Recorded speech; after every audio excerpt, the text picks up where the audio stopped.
आज हम कहानी सुनने जा रहे हैं जिसका नाम है जादुई बरगद।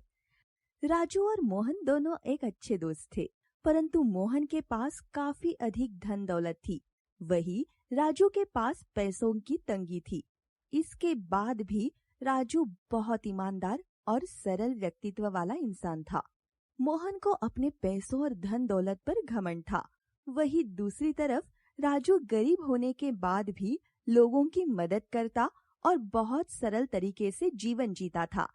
एक बार की बात है जब राजू और मोहन दोनों अपने गांव से दूर शहर में अपना काम खत्म करके अपने परिवार वालों के लिए कुछ खाने पीने का सामान लेकर घर वापस आ रहे थे, परंतु समय अधिक होने के कारण अंधेरा हो रहा था।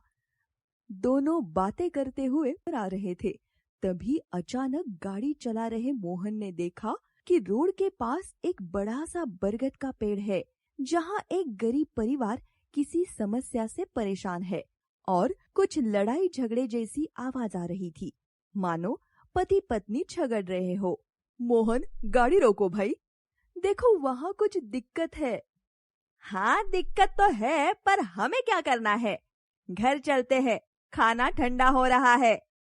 अरे भाई, वो भी इंसान है, चलो देखते हैं आखिर क्या हुआ है, शायद हम उनकी कुछ सहायता कर पाए।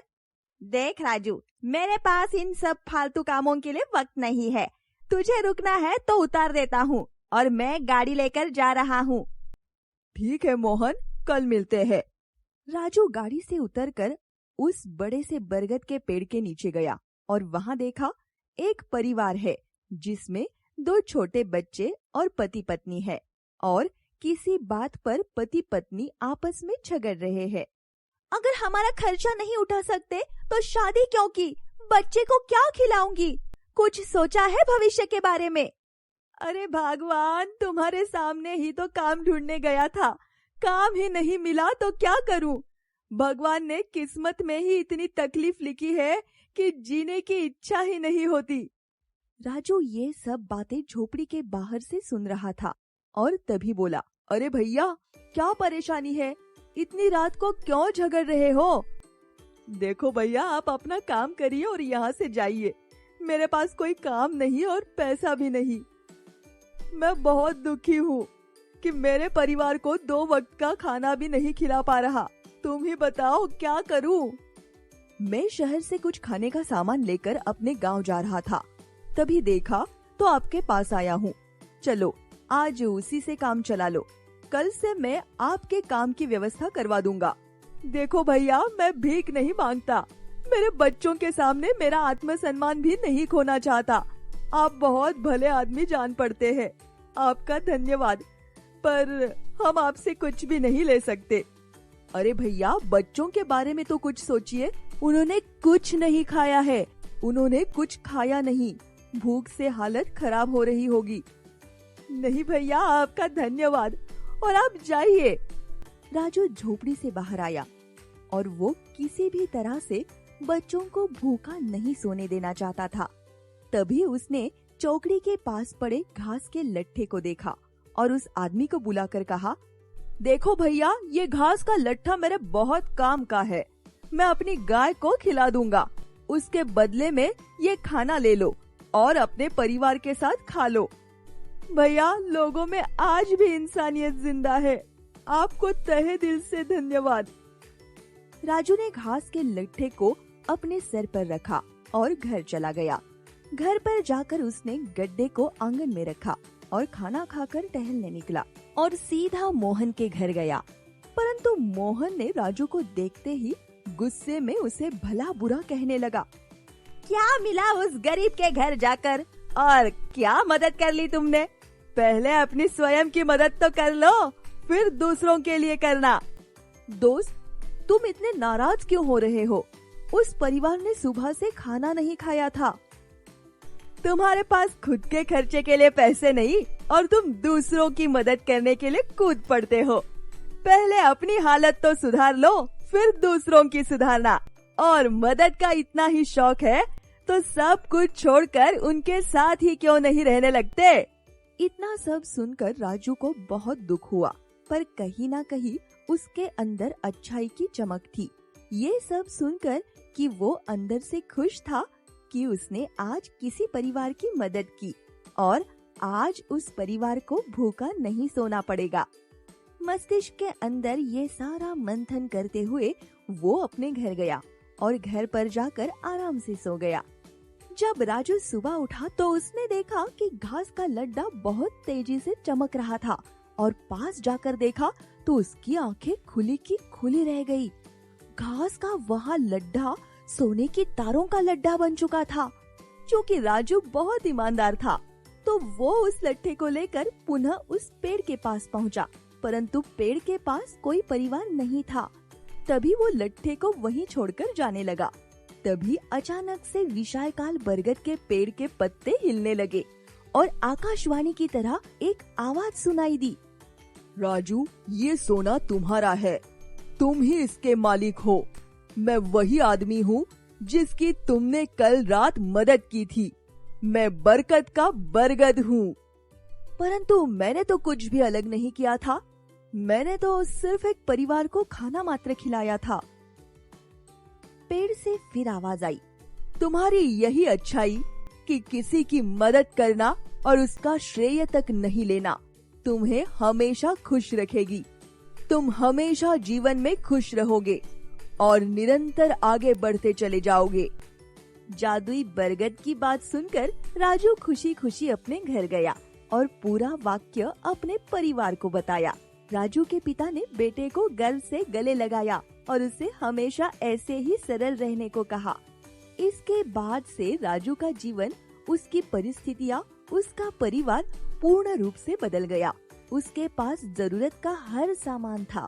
उसके पास ट्रैक्टर थे, गाय भैंस और एक अच्छा मकान भी था। जादुई बरगद की मदद से उसका परिवार पूर्ण रूप से सक्षम हो गया था। परंतु एक बात जो अभी भी नहीं बदली थी, वो थी राजू की ईमानदारी और उसकी अच्छाई। राजू की परिस्थितियों में इतनी जल्दी बदलाव को देखकर मोहन अपने ही दोस्त से मन ही मन में ईर्ष्या करने लगा और उससे दूर रहने लगा। मोहन का बदलता बर्ताव देखकर राजू दुखी हुआ और राजू अपने पुराने दोस्त को खोना नहीं चाहता था। इसलिए उसने मोहन से बात करने का मन बनाया ताकि सारे मनमुटाव दूर किए जा सके। मोहन से खुलकर बात करने के लिए राजू उसके खेत पर गया, परंतु राजू को देखते ही मोहन उससे दूर जाने लगा। ना उससे नजरें मिलाई और ना उसकी तरफ मुस्कुराया। राजू ये देखकर दूर से ही चिल्लाया, तुम्हारे खेत पर आया हूँ, मिलोगे नहीं मुझसे। मोहन वहीं रुक गया और नाराजगी वाली सूरत लेकर नीचे बैठ गया। राजू इतना बड़ा आदमी होने के बाद भी मोहन के साथ खेत पर उसके साथ जमीन पर बैठ गया और उसके कंधे पर हाथ रखकर उससे कहा, देख भाई मोहन, आजकल तुम मुझसे कुछ नाराज लग रहे हो। तुम्हारे पास इतने कम समय में इतना धन कहाँ से आया और आज मुझसे भी ज्यादा धन के मालिक हो। राजू ने मोहन को जादुई बरगद की पूरी बात बताई और उसे कहा कि धन मात्र ही सब कुछ नहीं है। जीवन में अच्छाइयाँ और खुशियाँ दोनों ही सर्वाधिक महत्वपूर्ण है। उसके बाद मोहन को राजू की बात समझ में आ गई। उसने नम आँखों से राजू को गले लगाया और दोनों फिर से एक सच्चे और अच्छे दोस्त बन गए। अब दोनों के परिवार एक साथ मिलकर खुशी खुशी रहते। दोनों दोस्त फिर एक हो गए और अब तो राजू और मोहन की दोस्ती की मिसाल पूरे गांव में दी जाने लगी। लोग उन्हें देखकर कहते हैं कि दोस्ती हो तो। एक नंबर का आवारा लड़का था जो पूरा दिन इधर उधर फिरा करता था और दूसरों से खूब छेड़छाड़ किया करता था। वो कभी किसी की गाय खोल देता तो कभी किसी के बाग से फल चुरा लेता था।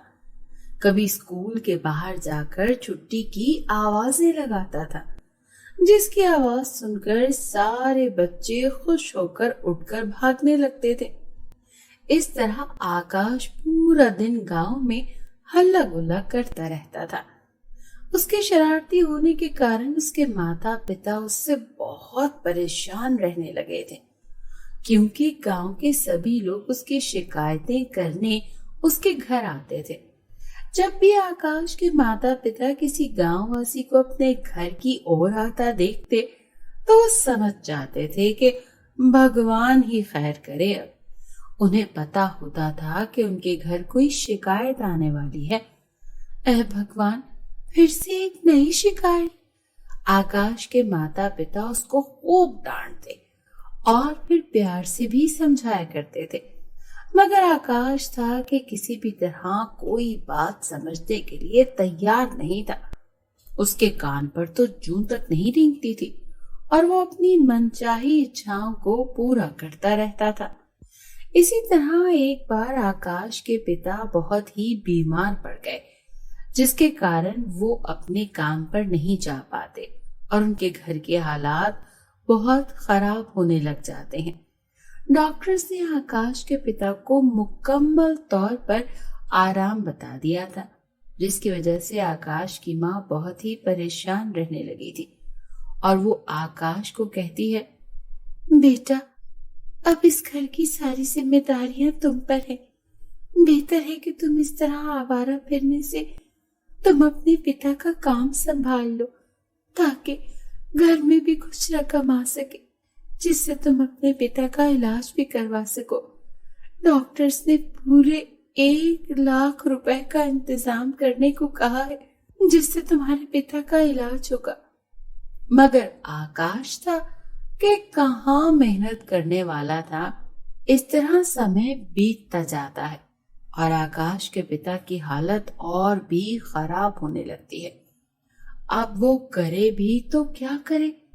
अगर वो अपने पिता का काम भी संभाल ले तो जल्दी 1 लाख रुपए का इंतजाम नहीं हो सकता था।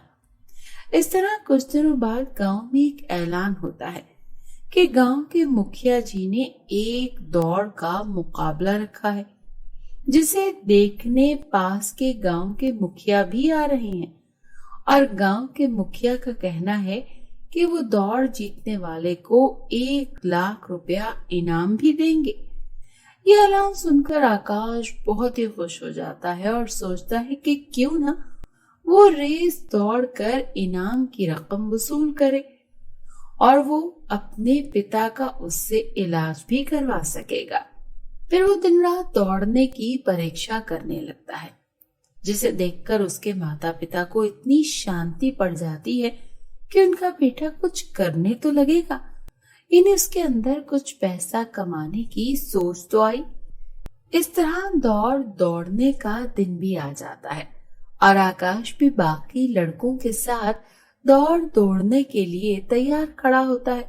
जैसे ही दौड़ शुरू होने का ऐलान होता है और आकाश दौड़ने लगता है, आकाश बहुत ही मेहनत से दौड़ता है। कभी कोई उससे आगे निकल जाता है तो कभी आकाश सबसे आगे निकल जाता था। इस तरह दौड़ चलती रहती है कि आकाश को एक लड़का मौके से फायदा उठाते हुए धक्का देता है, जिसकी वजह से आकाश नीचे जा गिरता है और उसके पांव में चोट लग जाती है और सब लड़के आकाश से आगे निकल जाते हैं। आकाश सोच में पड़ जाता है कि वो अब करे तो क्या करे। करीब उसे दरख्त के नीचे जूते रखे हुए दिखाई देते हैं। उसके पांव से क्योंकि खून बह रहा था तो वो सोचता है कि वो इन जूतों को पहनकर अपने खून को रोक सकता है और दौड़ का मुकाबला कर सकता है। आकाश ने बिल्कुल भी हिम्मत नहीं हारी और अपनी हिम्मत जुटाते हुए उन जूतों को पहनकर दौड़ने की कोशिश करने लगता है। मगर उसे क्या मालूम था कि वो जूते तो जादुई जूते हैं और ऊपर वाले ने उसकी मदद के लिए ही भेजे हैं। इस तरह आकाश उन जूतों को पहनकर दौड़ने लगता है और धीरे धीरे वो सबसे आगे निकल जाता है और इस तरह दौड़ते दौड़ते वो आखिरकार रेस भी जीत ही जाता है। गांव के मुखिया आकाश को अपने पास बुलाते हैं और कहते हैं, गांव के मुखिया, मैंने तुम्हें इसी हिम्मत से देख लिया था जब तुम्हें लड़के ने धक्का दिया था, मगर तुमने फिर भी हिम्मत नहीं हारी और हिम्मत जुटाकर अपनी दौड़ जारी रखी मैं तुम्हारी इस मेहनत से बहुत ही प्रसन्न हो गया हूँ और जिसके कारण तुम जीत भी गए हो। इस तरह आकाश को इनाम की रकम मिल जाती है और आकाश उन लाख रुपयों को पाकर बहुत ही खुश दिखाई देता था, क्योंकि वो अपने पिता का एक अच्छे हॉस्पिटल में इलाज करवाना चाहता था। अब आकाश के अंदर पैसा कमाने का जुनून भी पैदा हो गया था और वो दौड़ जीतने के बाद अपने पिता का कारोबार भी संभालने लगता है और खूब तरक्की करता है, जिसे देखकर उसका पिता बहुत ही खुश होता है और उसे बहुत सी दुआएं देते हैं। अब गांव के सभी लोग आकाश की शिकायतें नहीं बल्कि उसकी इज्जत करते थे, क्योंकि आकाश एक बहुत ही समझदार लड़का बन गया था, क्योंकि वो किसी को भी परेशान नहीं करता था। आकाश अपने माता पिता का भी बहुत ख्याल रखता था और अब वो अपने माता पिता के साथ रहकर बहुत ही खुशी खुशी अपना जीवन बिताने लगता है। इस कहानी से हमें ये सीख मिलती है कि इंसान को कभी भी हिम्मत नहीं हारनी चाहिए, बल्कि अपनी हिम्मत को जुटाते हुए कठिन समय का सामना करते हुए बुरे समय का सामना करते रहना चाहिए। इसी से ही सफलता मिलती है।